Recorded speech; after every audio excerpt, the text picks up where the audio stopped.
मेरे प्यारे प्रभु, सामान्यतः जब एक बालक का जन्म होता है तो उसका आनंद सिर्फ उनके माता पिता और परिवारजनों को होता है, पर आपके जन्म की तो क्या बात कहो। आपके जन्म का आनंद तो पूरी जीव सृष्टि को हुआ था। आपके जन्म से तो संसार के सभी जीवों को परम शांति का अनुभव हुआ था। यहाँ तक कि नरक के जीव जो सतत दुख और पीड़ा का अनुभव करते हैं, उन्हें भी एक क्षण, एक पल की शांति अनुभव हुई थी। तो आपके जन्म का आनंद आपके माता पिता को कितना हुआ होगा, उसकी तो हम सिर्फ कल्पना ही कर सकते हैं। उसको शब्दों में बयान तो कर ही नहीं सकते। कोमल चित्त वाले इंद्र महाराजा ने आपका जन्म महोत्सव मेरु पर्वत पर अन्य देवी देवताओं के साथ बहुत उत्साहपूर्वक मनाकर आपको आपकी माता के पास रत्न जड़ित पाड़ने में रख देते हैं। माता त्रिशला आपको एक टक नज़र से देखती रहती है। आपने भी एक प्यारी सी मीठी हंसी उनके लिए। यह देखकर त्रिशला माता के पावन नयनों से आंसू की धारा बह निकली। काश प्रभु उस समय त्रिशला माता की सखी या दासी बनकर भी वह दृश्य में देख पाता, उस प्रेम को महसूस कर पाता। काश माता त्रिशला बनने का सौभाग्य मुझे प्राप्त होता। मेरे छोटे से नन्हे से प्रभु, आपके दिव्य आगमन से सारा जगत आनंदित था। पूरे क्षत्रिय कुंड में खुशी का माहौल था। आपके मुख पर जो निर्मलता का तेज था, उसके सामने चांद की चांदनी भी फीकी लग रही थी। आपकी माँ त्रिशला घंटों तक आपके मनोहर मुख को देखती रहती थी।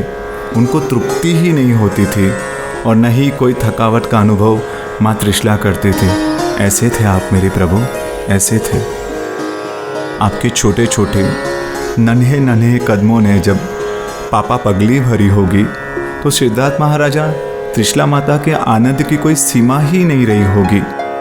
अपने स्नेहीजनों को प्यारे समाचार भेजे होंगे कि वर्धमान कुमार ने नन्हे कदमों से चलना शुरू कर दिया है। मेरे नटखट प्रभु, त्रिशला माता सुबह शाम पूरे दिन इन्हीं ख्यालों में रहती थी।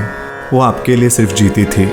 आपको क्या खिलाए, आपको क्या पसंद है, आपके शरीर के लिए कौन सा आहार पौष्टिक रहेगा, यही ख्याल, यही सोच में वो हमेशा रहती थी। लेकिन साधना के लिए, उपसर्गों को सहन करने के लिए पौष्टिक आहार से ज़्यादा दृढ़ मन, दृढ़ इच्छा शक्ति की ज़रूरत होती है। यह बात आप जानते थे, पर माँ का दिल यह समझ ही नहीं पाता था। समझता तो था, शायद स्वीकार नहीं कर पाता था। माँ के लिए उसकी पूरी दुनिया आप ही थे प्रभु, आप ही थे। त्रिशला के दुलारे प्रभु, कितनी विचित्र हालत थी त्रिशला की। एक तरफ आपके प्रति अत्यंत राग और दूसरी तरफ संसार के प्रति वैराग।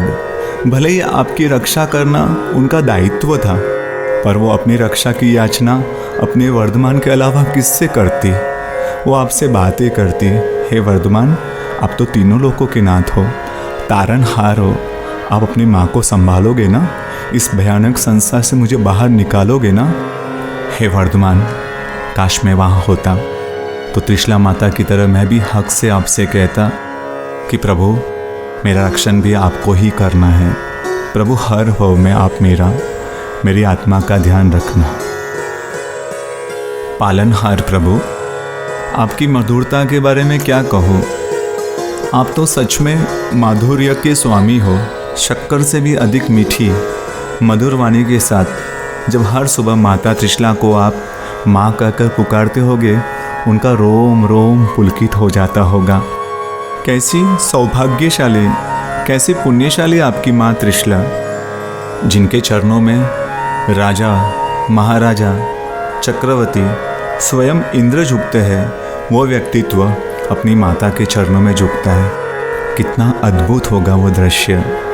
माँ को उस समय बहुत बड़ी दुविधा होती होगी कि वर्धमान को क्या आशीष दे, क्योंकि वो तो तीनों लोगों के नाथ है, स्वामी है, गुणों के भंडार है। फिर भी माता उनको बहुत भाव से आशीष देती है कि हे वर्धमान, समग्र विश्व के आप तारनहार बनना, आप तारनहार बनना।